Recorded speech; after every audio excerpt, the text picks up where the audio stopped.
O impossível é desculpa para o desistente e um desafio para o vencedor. Estamos iniciando a videoaula referente à aula 1 da disciplina de Física 1, revisando conhecimentos básicos importantíssimos para que cada um de vocês tenha um bom desempenho ao longo do curso. Desvendando a natureza. Observe que este homem no alto desta montanha observa e contempla a natureza de braços abertos. No início não havia nada, exceto a beleza de uma natureza perfeita. Veio então o homem com seu instinto de sobrevivência e viver cada vez melhor, e com sua perseverança e determinação de um vencedor, analisa a natureza e descobre as leis que regulam o seu perfeito funcionamento. Daí surge então a física.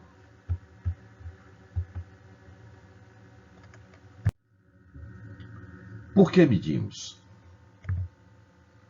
Descobrimos a física aprendendo a medir e comparar grandezas como comprimento, tempo, massa, temperatura, pressão, corrente elétrica.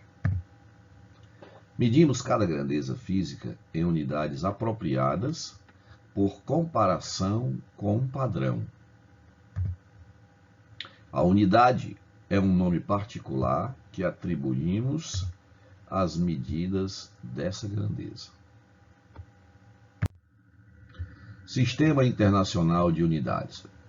Em 1971, na 14ª Conferência Geral de Pesos e Medidas, foram selecionadas como fundamentais 7 grandezas para constituir a base do Sistema Internacional de Unidades, o conhecido SI, popularmente conhecido como Sistema Métrico. Veja a tabela.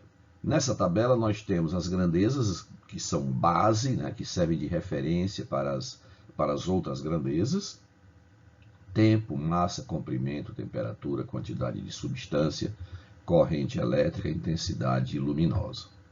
Onde o tempo, a unidade de tempo é o segundo, a unidade de massa é o quilograma, a unidade de comprimento é o metro, de temperatura é o Kelvin, quantidade de substância é o mol, corrente elétrica é o ampere, intensidade luminosa é a candela. Todavia, nós só vamos precisar para o nosso curso dessas 3 grandezas iniciais.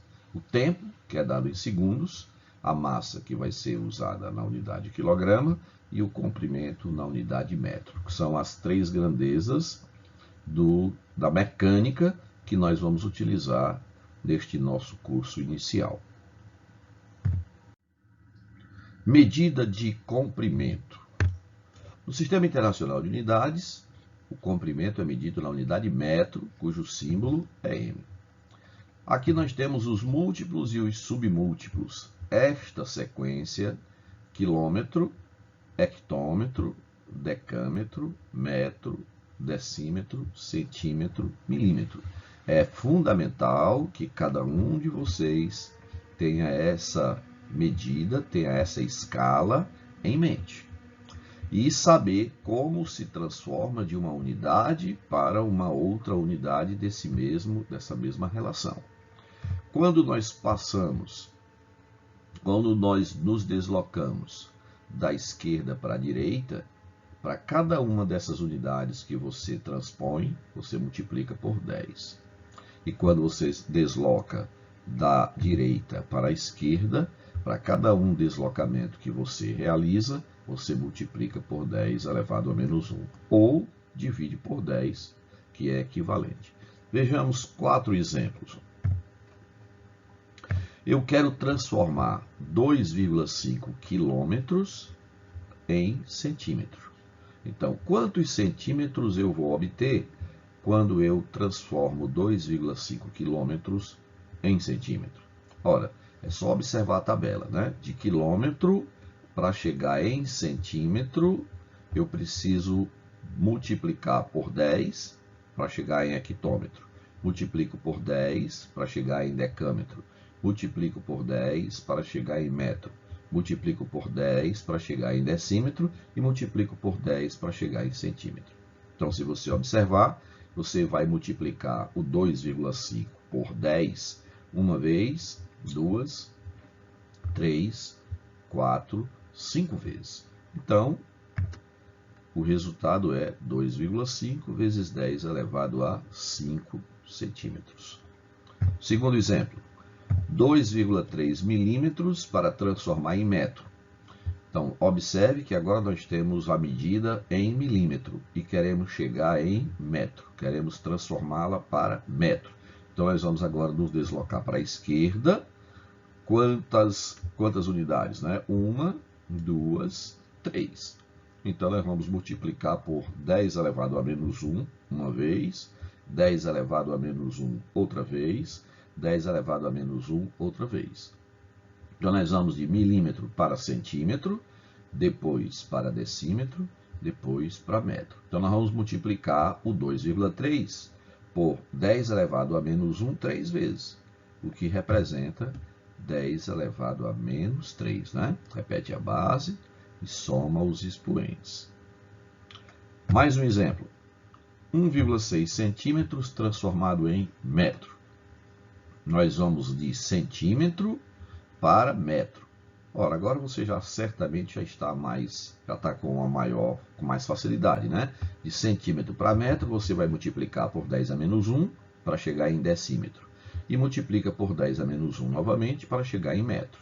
Então, nós vamos multiplicar por 10 elevado a menos 2 até chegar na unidade metro. E o último exemplo, transformar centímetro em quilômetro. 2,3 centímetros para chegar em quilômetro. Ora, de centímetro para quilômetro, nós vamos nos deslocar multiplicando por 10 a menos 1 para chegar em decímetro. Multiplica por 10 a menos 1 para chegar em metro. Multiplica por 10 a menos 1 para chegar em decâmetro. Multiplica por 10 a menos 1 para chegar em hectômetro e multiplica por 10 a menos 1 para chegar em quilômetro. Então, nós vamos fazer esse produto 5 vezes, né?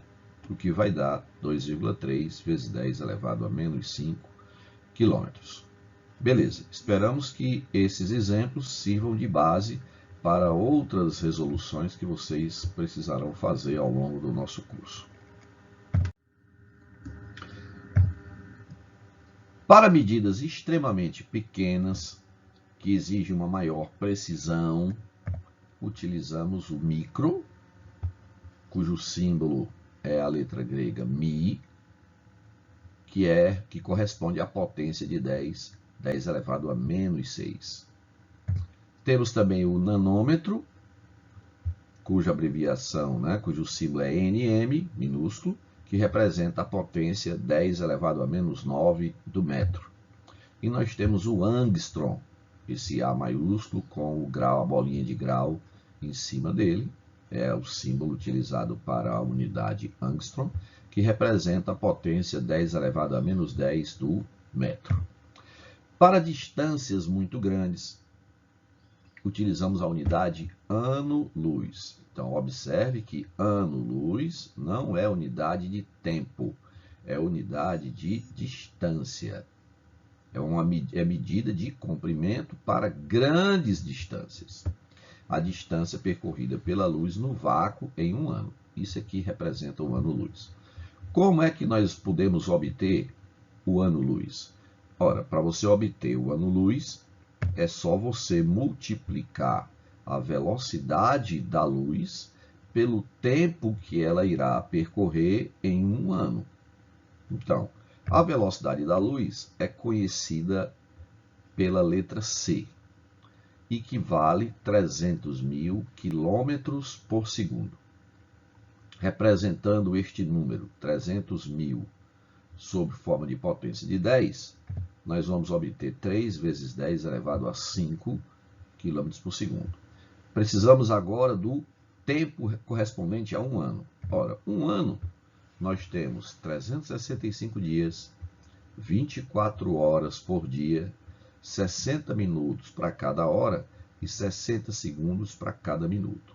Então, para que a gente obtenha o tempo em segundos correspondente a um ano, é só fazer essa multiplicação.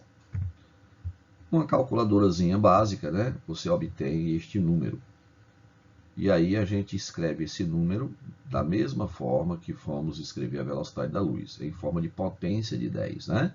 E aí esse número escrito em forma de potência de 10 corresponde a 3,15 vezes 10 elevado a 7, né? É só deslocar a vírgula, que está após o último zero, né? Ela está oculta, né? Não há necessidade de escrever esta vírgula aqui. Então ela está no último zero, e aí nós vamos levar essa vírgula do último zero até colocá-la entre o 3 e o 1. E aí a gente conta quantos algarismos nós deslocamos, né? 1, 2, 3, 4, 5, 6, 7. E aí vai obter 10 elevado a 7. Então esse é o tempo em segundos em um ano. E aí, para obter a distância que ela percorre em um ano, é só multiplicar a velocidade dela, 3 vezes 10 elevado a 5 km por segundo, vezes o tempo de segundos, né? A quantidade de segundos, 3,15 vezes 10 elevado a 7 segundos. Fazendo essa continha, a gente obtém 9,45 vezes 10 elevado a 12 km. Então, essa é a distância que a luz percorre no vácuo ao longo de um ano. Então, sempre que nós falamos em distância entre estrelas, entre galáxias, em ano-luz, a gente precisa lembrar que em um ano-luz, a luz percorre essa distância. Então, a distância entre as galáxias, que estão separadas por 10 anos-luz, então é 10 vezes essa distância, a distância entre essas galáxias. Algumas unidades, como o pé, cujo símbolo é FT, a polegada, cujo símbolo é IN, milha, cujo símbolo é MI, e a jarda, cujo símbolo é YD, são unidades não pertencentes ao sistema métrico decimal, porém são muito utilizadas em países de língua inglesa. E é importante a gente lembrar que elas existem, né? Vamos observar algumas relações entre elas, né? Por exemplo, a polegada corresponde a 2,54 centímetros. O pé corresponde a 30,48 centímetros. A jarda corresponde a 91,44 centímetros. A milha terrestre, 1.609 metros. E a milha marítima, 1.852 metros. Outras unidades que também faz parte da nossa vida são as medidas agrárias, né? Cujo hectare é o mais famoso. Mas aí lembrar que o hectare já é um múltiplo, né? Porque a unidade básica agrária é o are, cujo símbolo é A. Um are corresponde a 100 metros quadrados. O que representa 100 metros quadrados? A superfície de um terreno, por exemplo, que tenha 10 metros de largura com 10 metros de comprimento. 10 metros de largura com 10 metros de comprimento vai ser um terreno com uma superfície de 100 metros quadrados. Isso representa um are, que é a unidade agrária. Um múltiplo é o hectare, que nós conhecemos bastante, né? Um terreno de 5 hectares.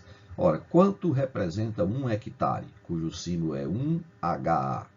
Um hectare já é um terreno cuja largura é de 100 metros e a profundidade do terreno também vale 100 metros. Então, seria um terreno com 100 metros, um terreno em forma quadrada, com 100 metros de lado, o que dá uma superfície de 100 vezes 100, 10.000 metros quadrados. Representa aproximadamente um quarteirão, né?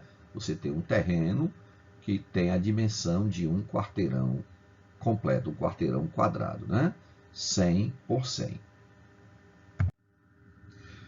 Comprimento da circunferência, né? Nós vamos revisar isso aqui porque é importante, vamos precisar em alguns momentos lembrar ter essa ideia.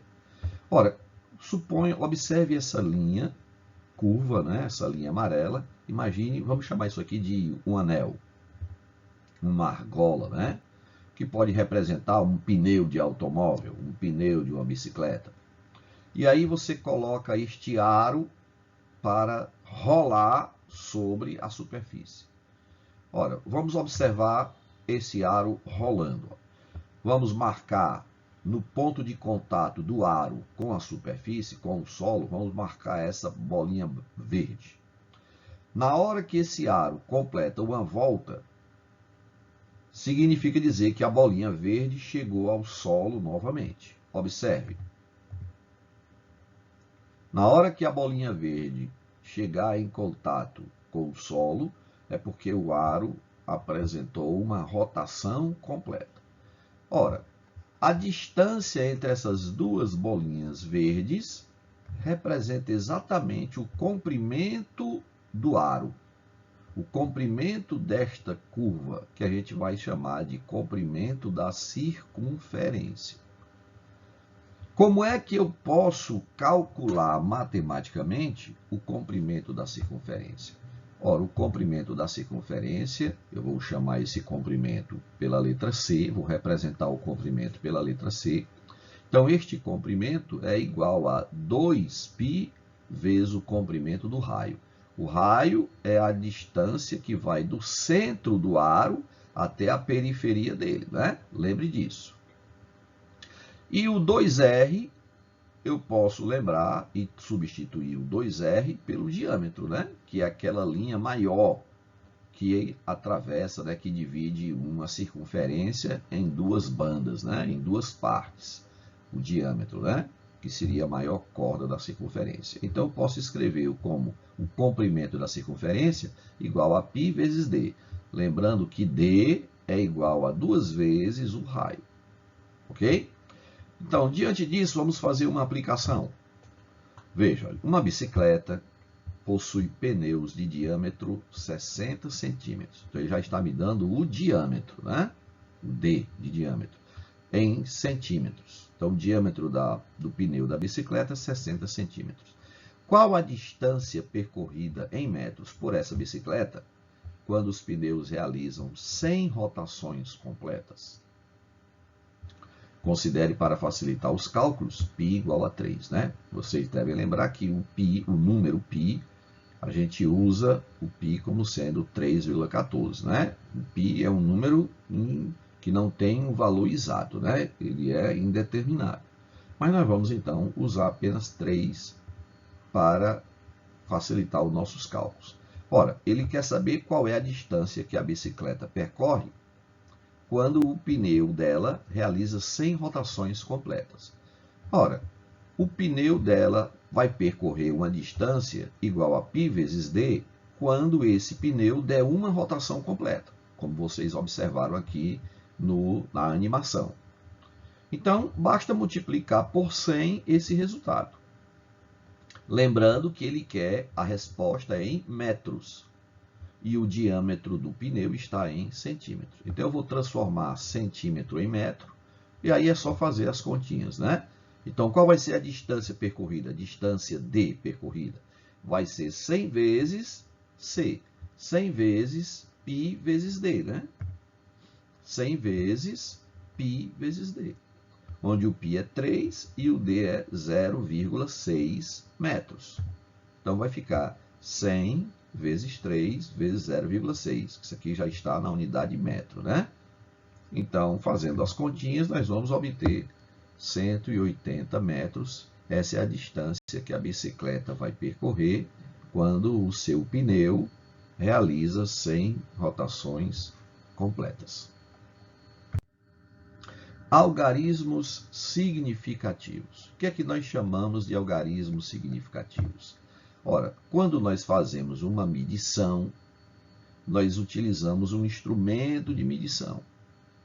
E a precisão da medida que nós vamos fazer com aquele instrumento vai depender da precisão do instrumento. Vai depender da qualidade do instrumento, né? Quanto maior for a precisão do instrumento, né, mais sensível ele é para medidas muito pequenas. Então, observe o exemplo que vai ficar muito claro para você. Veja, eu vou medir o comprimento dessa barra de ferro com esta régua. Vamos admitir que essa régua já seja uma régua muito velha e que de tanto você usar, aqueles tracinhos menores que representam os milímetros tenham desaparecido, né? Eles já foram desgastados pelo uso. Então, nós só temos as unidades básicas, né, de centímetro, né? 1 centímetro, mais 1 centímetro, 2, mais 1, 3, mais 1, 4, e aí vai. Com essa régua desgastada, qual seria a melhor medida que eu poderia dizer para o comprimento dessa barra? Ora, veja que do zero, da extremidade esquerda até a extremidade direita da barra, o que eu posso garantir é que ela está além do 9, porém antes do 10.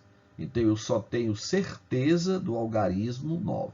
Então, qual vai ser o comprimento dessa barra? Com certeza, 9 centímetros.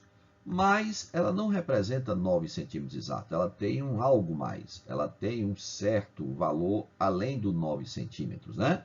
Este valor além do 9, onde está substituído pelo ponto de interrogação, é uma medida que eu vou estimar, que eu vou supor, porque eu não tenho certeza, já que não tem divisão aqui para que eu tenha a certeza. Como ela está, como esse ponto está mais próximo do 10 do que do 9, e está além da metade, né? Se você dividir entre o 9 e o 10 ao meio aqui, mentalmente, você percebe que ele está além do meio. Então, eu posso estimar aqui qualquer valor, como o 5, o 6, o 7, tá? Então, eu vou dizer que a medida vai ser 9,7. Professor, eu poderia dizer que o comprimento dessa barra de ferro seria 9,78 centímetros? Não, porque o número 7 já é duvidoso, você já não tem certeza do 7. E se você dissesse que ela tem 9,78, além do 7 de ser duvidoso, o 8 é mais duvidoso ainda. E eu só posso colocar numa medida apenas um algarismo duvidoso.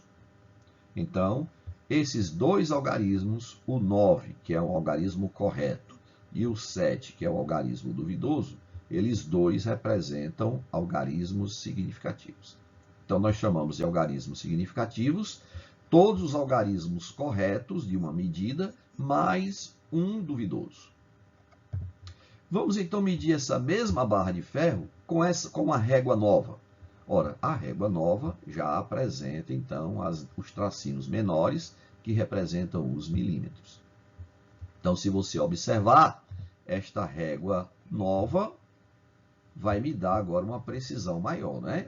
Além do 9, que eu tenho certeza, eu estou percebendo que essa linhazinha vermelha, que representa a extremidade direita da barra de ferro, ela está um pouco além da divisão 6, do sexto tracinho dos milímetros, né? Um pouco além, não, quase em cima do tracinho 6. Então, eu tenho certeza do 9 e do tracinho que representa os 6 milímetros. Então, eu posso dizer, na unidade centímetro, que o comprimento dessa régua é 9,6 centímetros. Porém, 9 e o 6 são algarismos corretos, que eu tenho certeza. Eu preciso colocar um algarismo duvidoso. Então, esse algarismo duvidoso, eu vou colocar, por exemplo, 1, ou 2, ou 3, né, ou 4, qualquer um deles satisfaria plenamente, né? Eu vou colocar 9,64. Lembre, o 9 é um algarismo correto, o 6 é um algarismo correto e o 4 é o meu algarismo duvidoso. Então, quando eu uso essa régua de maior precisão, eu posso obter uma medida com 3 algarismos significativos. Tranquilo? Então, algarismos significativos são todos os algarismos corretos de uma medida, mais o primeiro algarismo duvidoso dessa medição. Exemplo. faça a leitura dos comprimentos abaixo, estimando o melhor valor e sua incerteza. Ou seja, o valor, os algarismos corretos mais o algarismo duvidoso. Então, exercício semelhante àquele, né? Essa barra de ferro vai ter um comprimento com essa régua que está desgastada de 7 centímetros, porém menos de 8, né? Então, eu posso dizer que ela tem 7, alguma coisa centímetros. Essa alguma coisa eu vou dizer que é 6, tá bom? Ela está mais perto do 8 do que do 7, né? Essa linha vermelha pontilhada que representa a extremidade direita da barra, né? Professor, eu poderia dizer que essa medida era 7,7 centímetros? Tranquilo, você poderia, porque do mesmo jeito que eu não tenho certeza do algarismo 6, você também não tem certeza do algarismo 7, né? Se eu utilizar agora uma régua com a melhor precisão para medir o comprimento dessa outra barra, observe que esta outra barra foi medida com uma régua novinha, né? Com as medidas de milímetro indicadas, né? Então, veja que a medida da régua vai ser 8, o tracinho, né? A linha vermelha está depois do 3, né? Então, eu tenho certeza no 8 e no 3. E eu posso, então, estimar o algarismo duvidoso, né? E eu vou dizer que vale 1. Então, eu posso dizer que o comprimento dessa barra de ferro medida com essa régua novinha é igual a 8, ou aproximadamente igual a 8,31. Lembrando, então, que o 8 e o 3 são algarismos corretos e o 1 é o algarismo duvidoso. Então, na primeira medida, eu só posso colocar 2 algarismos significativos, um correto e um duvidoso, e na segunda medida eu posso colocar até 3 algarismos significativos, porque 2 estão corretos e o terceiro algarismo é o duvidoso. Notação científica. Tá? O que é que nós chamamos de notação científica?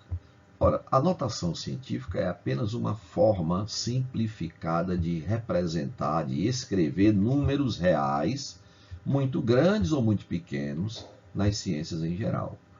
E essa escrita é feita através de uma potência de 10. Então, a notação científica ela vai ter este formato x vezes 10 elevado a y. Este é o formato de um número escrito na forma conhecida com o nome de notação científica. Toda vida que se falar em notação científica, você tem que lembrar que é um número escrito neste formato, onde o x representa o coeficiente da potência e o y representa o expoente, ou ordem de grandeza, o expoente da base 10. Ora, o x é um número que vai ficar entre 1 e 10. Ele tem que ser maior ou igual a 1, sempre. Ele não pode ser 0. 0,8, não pode. Eu não posso deixar aqui o x valendo 0,8. Eu tenho que deslocar a vírgula para depois do 8. Então, esse número x tem que estar entre 1 e 10. Tem que ser maior ou igual a 1 e menor do que 10. E o y é um número inteiro que pode ser positivo ou negativo. Menos 1, menos 2, menos 3, 1, 2, 3, né? Ou mesmo 0, né? Vamos, então, a alguns exemplos, tá? Veja, escreva a notação científica este número. Veja, ao invés de você usar esse número escrito na forma decimal, né? 0,000045 metros, vamos escrever esse número muito pequeno sobre a forma de notação científica. Então, ele vai ter que ficar com esse formato aqui, olha. X vezes 10 elevado a y, com o x sendo maior ou igual a 1 e menor que 10, e o y pertencente aos inteiros. Então, primeira coisa que eu faço, eu vou pegar essa vírgula e deslocar essa vírgula para entre o 4 e o 5. Ela vai ficar entre o 4 e o 5. Porque aí, quando eu trago essa vírgula para entre o 4 e o 5, Veja, esses zeros que estão à esquerda do 4, eu posso eliminar. Esses zeros que estão à esquerda do 4 não vale nada. Tá? Então, esse número se transforma em 4,5. Então, este número aqui, 0,000045, se transformou agora em 4,5. Ora, mas o número não é 4,5. Por isso que eu vou ter que multiplicar esse 4,5 por 10 elevado a y. Então, eu vou multiplicar 4,5 vezes 10 elevado a y. Essa potência 10 elevado a y é que vai fazer a correção desse número. É aquela potência que vai pegar essa vírgula que ficou aqui entre o 4 e o 5 e levar lá para trás, para que eu possa obter o número original, que é esse aqui. Ora, para que a vírgula se desloque para a esquerda, é necessário que a potência de 10 tenha expoente negativo. Pronto. Para que a vírgula se desloque para a esquerda, é preciso que o expoente da potência de 10 seja negativo. Então, qual vai ser o expoente da potência de 10? É só contar quantos algarismos você deslocou. Eu desloquei a vírgula 1, 2, 3, 4, 5, 6. Então, a potência correspondente é 4,5 vezes 10 elevado a menos 6.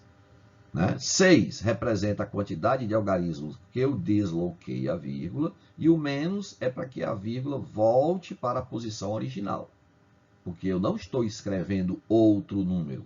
Este número aqui, 4,5 vezes 10 elevado a 6, este número é igual a esse aqui. Apenas eles estão escritos de uma forma diferente, mas eles representam a mesma medida. Tá? Segundo exemplo. Assim, eu posso colocar também, substituir o 10 a menos 6 pelo símbolo Mi, que representa a potência 10 a menos 6, tá? Pronto. Outro exemplo. 45 seguido de 3, 6, 7 zeros, né? Veja que isso aqui é um número inteiro, que representa o volume de uma determinada massa líquida. Né? Isso aqui é litro, tá bom? O que é que eu quero fazer? Eu quero escrever este número muito grande em notação científica. Então, o que é que eu tenho que fazer?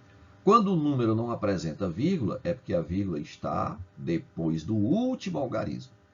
Então, a vírgula está depois deste zero. Eu vou pegar esta vírgula, que está aqui obscura, né, que está aqui oculta, e vou levar essa vírgula para colocá-la entre o 4 e o 5.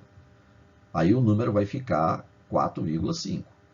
Esses zeros que estão aqui à direita do 5 não vão ter mais nenhuma utilidade, né? Não vão ter mais nenhuma utilidade. Basta 4,5. Tá? E aí eu vou multiplicar por 10 elevado a y. Qual vai ser o valor de y? Veja, é só contar quantos algarismos eu desloquei, né?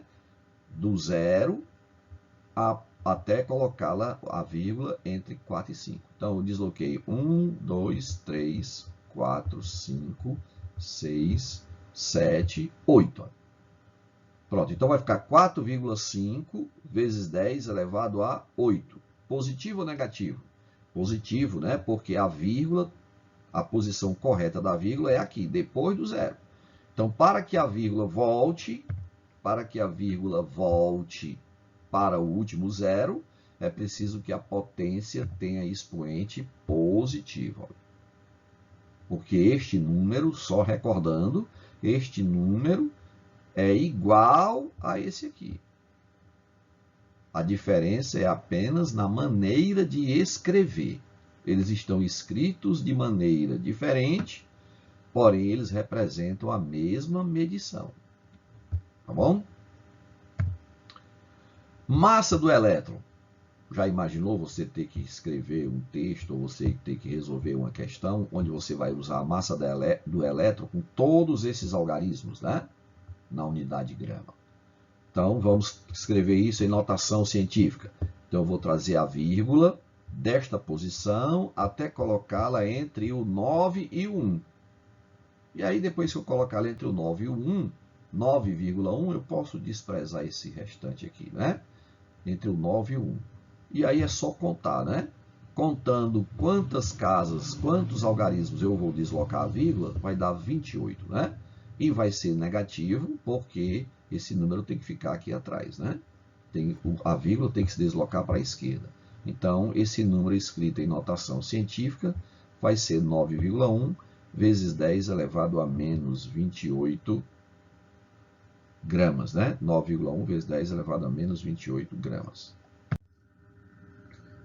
Ordem de grandeza de um número. O que é que nós chamamos de ordem de grandeza de um número, né? A ordem de grandeza é utilizada quando a gente não necessita de uma medida precisa.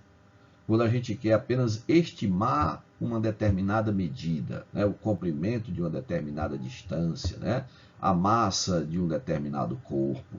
Você não precisa de uma grande precisão. A gente, então, chama isso de ordem de grandeza do número. Essa ordem de grandeza é escrita na forma de potência de 10. 10 elevado a alguma coisa, né? 10 elevado a n.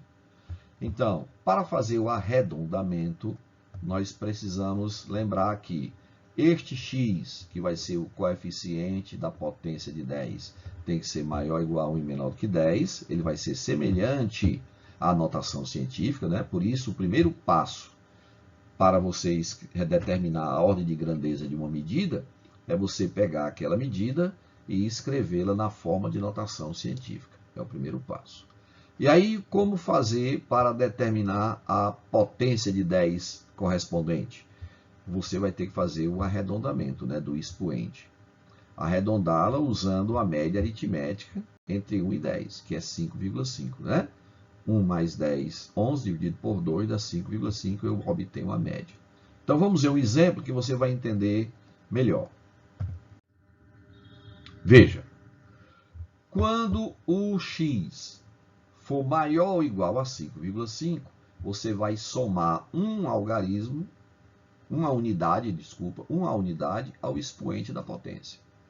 E se o x for menor do que 5,5, nós não precisamos somar nada ao expoente da potência. Vai ser a própria potência para representar a ordem de grandeza. Vamos ao exemplo. A massa da Terra. A massa da Terra corresponde a 5,97 vezes 10 elevado a 24 kg. Como é que eu faço para encontrar a potência de 10 que melhor se aproxima da massa da Terra, que é o que nós chamamos de ordem de grandeza da massa da Terra? Então, eu vou olhar para o coeficiente, né? Ou seja, o x é representado o x por esse número, 5,97. Este 5,97 está representando o x, que é o coeficiente da potência de 10. Veja que 5,97 é maior do que 5,5. Então, quando isso acontece, eu somo uma unidade ao expoente da potência. Ora, o expoente da potência é 24. Então, eu vou somar 1, olha. Vai ficar assim, olha. 10 elevado a 24 mais 1. Esse mais 1 aqui está substituindo 5,97. Por quê? Porque 5,97 é maior do que 5,5. Então, qual vai ser a ordem de grandeza? A ordem de grandeza, OG, vai ser 10 elevado a 25. Pronto, então essa é a ordem de grandeza da massa da Terra.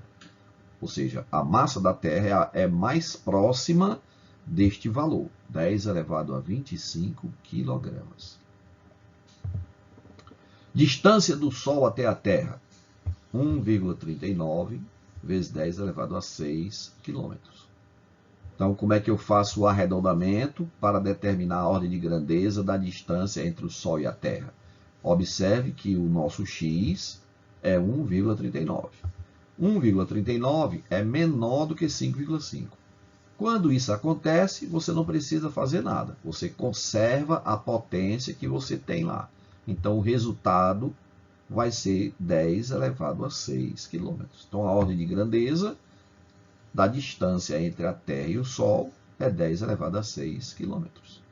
Pronto, não precisou fazer nenhum arredondamento, tá?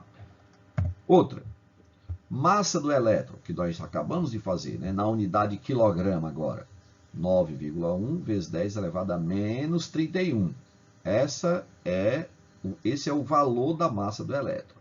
Então, vamos determinar a ordem de grandeza da massa do elétron. Ora, 9,1 é o nosso x. 9,1 é maior do que 5,5. Quando isso acontece, eu preciso somar 1 ao expoente da potência. O expoente da potência é menos 31. Eu vou somar 1 aqui, então vai ficar menos 31 mais 1. Ora, menos 31 mais 1 vai dar menos 30. Então, a ordem de grandeza vai ser 10 elevado a menos 30 kg. Tranquilo? Mais um exemplo. Raio atômico, né? O raio do átomo de hidrogênio. 5,29 vezes 10 a menos 11 metros. Ó. Então, eu tenho que pegar o 5,29 e observar. Ele é maior ou ele é menor do que 5,5? Ele é menor do que 5,5. Se ele é menor do que 5,5, eu conservo o mesmo expoente da potência que eu já obtive, 10 a menos 11. Então, a ordem de grandeza do raio atômico é 10 elevado a menos 11 metros. Tranquilo? Tá fácil de entender, né? Olha, a massa de um grão de arroz, olha, 2 vezes 10 a menos 2 gramas. O 2 é menor do que 5,5. Então, quando isso acontece, não preciso acrescentar nada à potência, né? Então, a ordem de grandeza da massa de um grão de arroz é 10 a menos 2 gramas. Tudo tranquilo? Vamos, então, agora praticar. Pronto. Então, olhando a primeira questão, né? Com base na teoria dos algarismos significativos, com a utilização da régua milimetrada da figura, é correto afirmar que o comprimento da barra, medida com essa régua, essa barra vermelha, né? Medida com essa régua, é quanto? Então, você observa rapidamente que a régua tem precisão de milímetro. Então, podemos apresentar uma leitura com até 3 algarismos significativos.